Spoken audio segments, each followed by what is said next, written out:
Donc ça, c'est pour moi l'étape, la première qu'on vit tous, sauf certaines personnes qui peut-être ont déjà, dès leur naissance, cette capacité et ce potentiel pour tout de suite tomber dans la conscience sans forcément avoir des bagages très très lourds ou des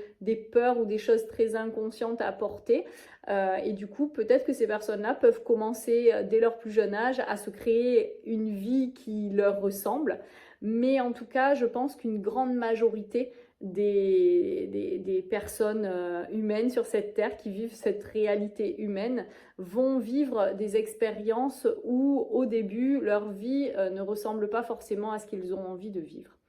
Et donc, peu à peu, c'est cette inconscience qui crée ces expériences qui va finir par créer des situations tellement souffrantes que c'est à force de revivre ces situations certainement répétitives que à un moment donné, ça va devenir tellement insupportable que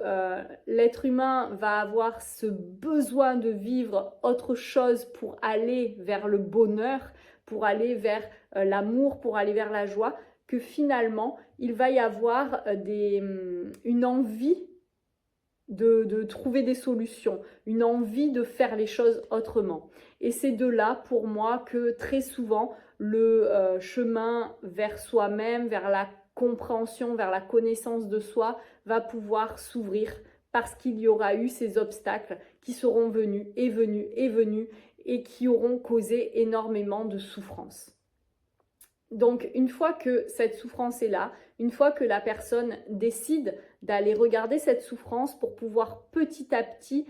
trouver des solutions et aussi pour la transformer, cette souffrance, eh bien, c'est à partir de là que la personne va pouvoir prendre conscience de ce qu'elle a en elle, qu'elle porte, peut-être des peurs, peut-être des blessures, et que en fait ces choses-là font qu'aujourd'hui elle vit cette vie qu'elle est en train d'expérimenter.